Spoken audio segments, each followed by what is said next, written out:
Hello and welcome to this session. Today we will focus on learning how to prepare basic financial statements. The financial statements we are preparing today are based on the adjusted trial balance that we completed in the prior session.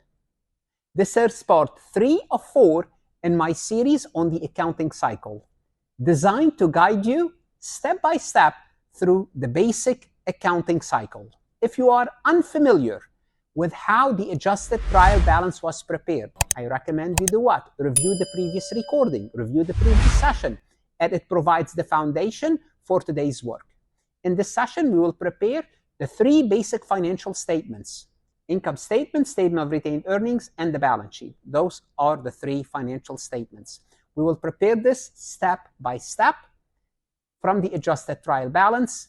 Let's first look at the adjusted trial balance. Before we proceed any further, I have a public announcement about my company, farhatlectures.com. Farhat Accounting Lectures is a supplemental educational tool that's going to help you with your CPA exam preparation as well as your accounting courses.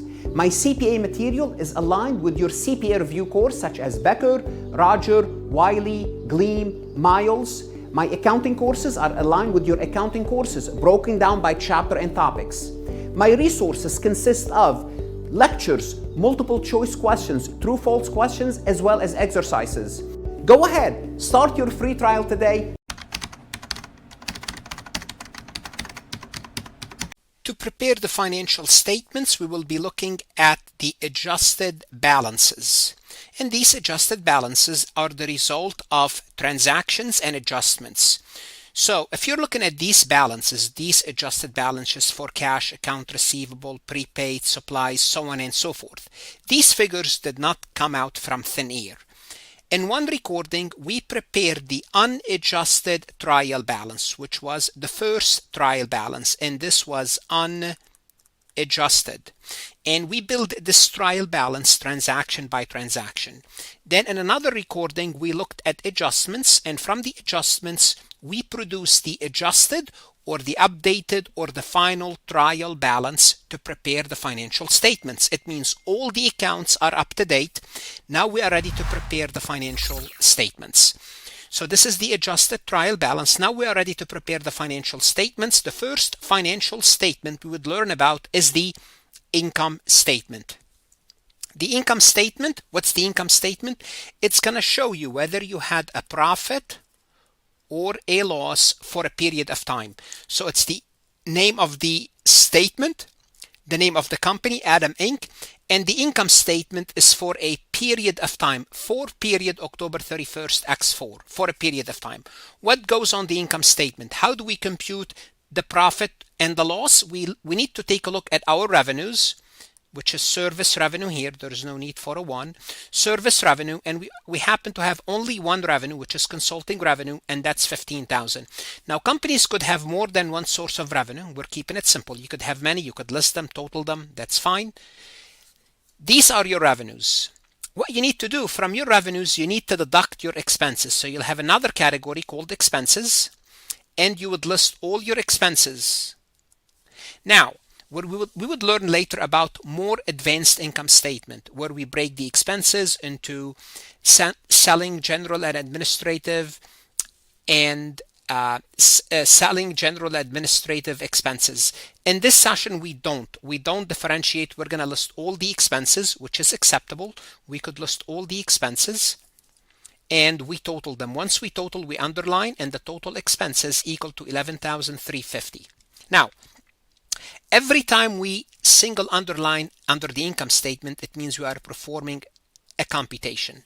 We're going to take the 15,000, subtract the expenses, and we're going to get net income, the difference between the revenues and the expenses, of 3,650. Now, the last number on the financial statement, we double underline. It means that's the final number, which is net income. What does that mean? It means this company earned a profit. Why? They generated revenue of 15,000. Then they incurred expenses to run the business of 11,350. And all these expenses, we know exactly where they came from. Now, After we prepare the income statement, we are ready to prepare the statements of stockholders' equity.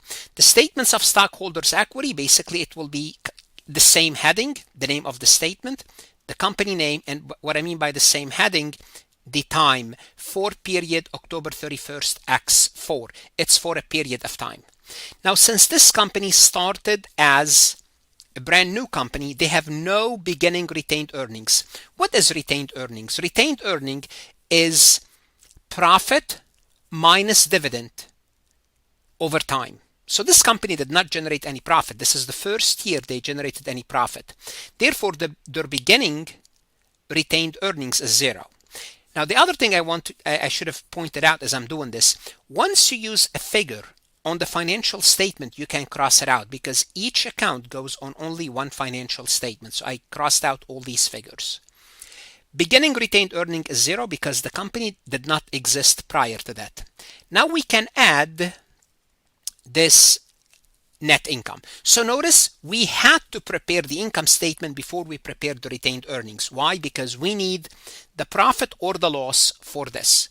So notice what I want to show you is all these revenues and expenses, they became net income. Net income is listed on the income statement, then net income is listed on the statement of retained earning. Hold on a second. Didn't you say each account goes only on one financial statement? Yes, each of these accounts, net income is a computation, is revenue minus expenses. So we will start whatever beginning retained earnings happen to be, we'll add to it net income.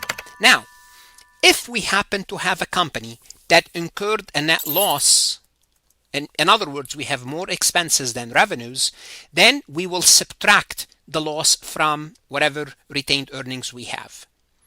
But here we add. Then we will deduct dividend. If we have dividend, which we do, we deduct minus dividend of 3,000 minus dividend. So 0 plus 3650 minus 3,000 will give us ending retained earning of 650, and that's the final figure. We will double underline this figure. So here's what happened. Revenues, expenses, and dividend, all those three are summarized into this figure 650. Are all summarized in this figure 650. Now, what comes after October? November. When we prepare for the period November, what's going to happen? This 650 will be the beginning. Then we would figure out what's net income for November. Hopefully we'll have a net income, we'll add it, then we subtract dividend if we pay dividend. So remember, the ending retained earning for one period becomes the beginning of the other period. And that's always in accounting. Ending becomes the beginning. Now, income statement first, statement of retained earning second. And the reason, as you saw, the reason is because you need the number from the income statement to complete the retained earning.